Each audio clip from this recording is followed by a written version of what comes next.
So Mitt Romney wrote an op-ed going after President Trump. And remember, he's now a senator. So this was one of his first acts being a senator is, I'm going to tell the world I disagree with President Trump. Now, I'm not impressed by this. Of course, mainstream media is fawning over it, but I'm not impressed by this. And I'm not impressed by it because it is the most mild, silly, tepid, almost non-criticism I've ever seen in my life. And the reason he's doing this is because he wants the pats on the back, he wants the adulation, and he wants people to say, "Oh yes, you're a maverick, sir. Yeah, one of the good Republicans, if I don't say so myself." Yes, yes. That's the whole point, is because Mitt Romney, even though he's a machine, and even though he's, a robot, a human Ken doll, a human older Ken doll, he loves the establishment patting him on the back. So his basic argument was that the president needs to cut out the mean tweets and do it now. And in terms of policy, is there any criticism in terms of policy? Take a guess. So let's take a look. Here he is talking to Jake Tapper, and then we'll break it down. Senator-elect, thanks so much for being here. Thanks, Jake. Good to be with you. So why write this op-ed and why do it now? Well, I actually wrote a very similar op-ed before I got to the primary in Utah and laid out my views with regards to the president and his presidency, and noted that I'll work with the president as I would, frankly, with any president, which is on those areas where I'm in agreement, we'll be able to work together. Where I disagree, I'll point that out. But in matters that relate to the divisiveness that's been part of our political environment, I'll speak out if I feel the need to, if there's something significant.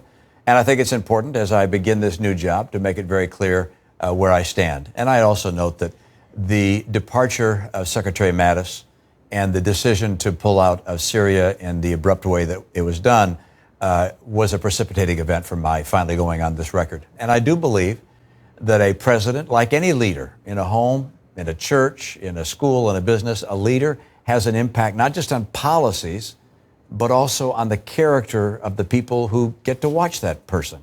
And I think that's an area the president needs to focus more attention and hopefully make some changes there. And by the way, I expect people will have some suggestions for how I could do a better job too, and I'm open to that. Are you prepared to take actions as opposed to just expressing dismay if the moment calls for it? Well, the answer is I will support those positions that I agree with, and I will oppose and vote against things I disagree with. But I don't think you go to Washington saying, well, I'm actually going to cut off my nose to spite my face. I'm going to vote against people who I actually would support just to be tough on the president. That doesn't make any sense. So just to be clear, he is the living caricature of the thing that we mock all the time, because it is just, quintessential vapid, vacuous politics, where Jeff Flake did this endlessly, among others. Their whole shtick is, Mr. President, how dare you, good sir, with all of your mean tweets and all of your rudeness. Watch your tone, and please, can we get some more civility? No, civility is wonderful. Civility is the best. That's the whole, it's tone, it's civility, it's temperament and character. Here's how much that means.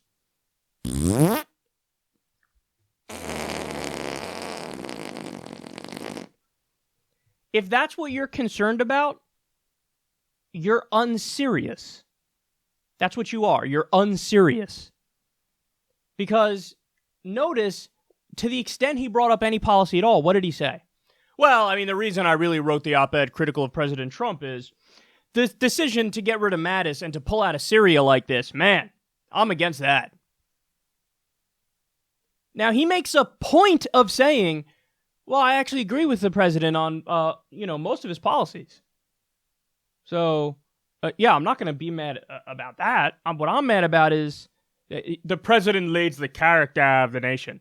Yeah, but Mitt, character in politics is defined mostly by what? What your votes are. How you impact everybody's life in the entire fucking country. That is your character. You are what you do. And if you're voting to, cut, food for poor people, if you're voting to do more endless war, if you're voting to bail out fat cats in Wall Street, I mean, that's the stuff that is detestable. Because these are moral decisions and ethical decisions. How are you going to craft a society? That's what governing is. So, I hate to tell you, Mitt, but the voting record is really the most important thing by far and away when determining somebody's character. But no. See, Mitt has to make a distinction because it's faux adversarialism.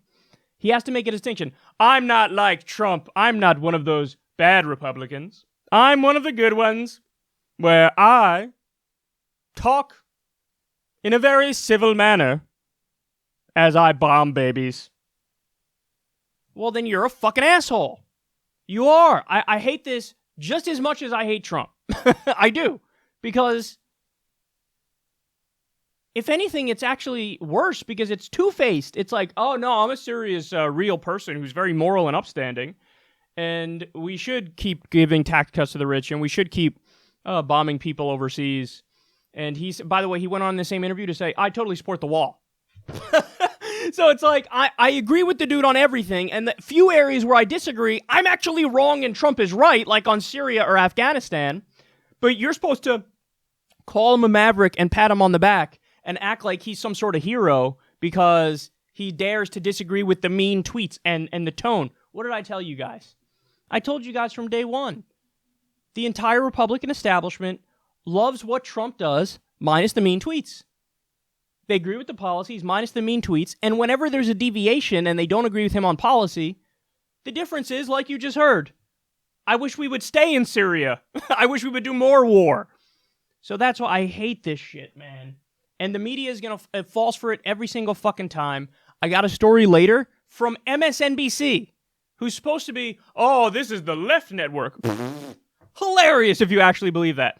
I got a story coming up from there. You're not going to believe what they put up on screen when talking about elected Republican officials. But it fits into this conversation perfectly.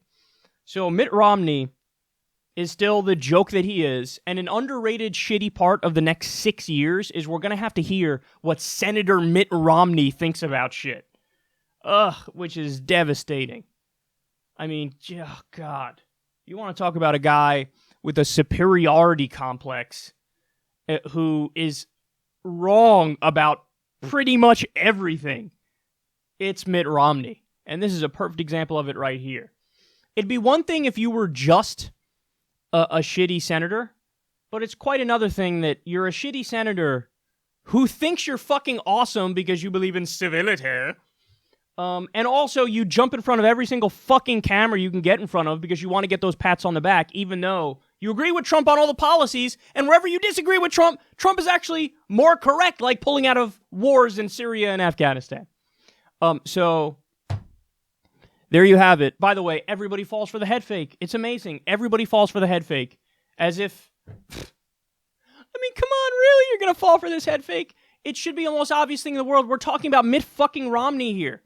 The guy who said 47% of the country are pieces of shit is now going to pretend like, please take my word as a statesman for the American people. No, fuck off. We know what you really believe. We know what your votes are.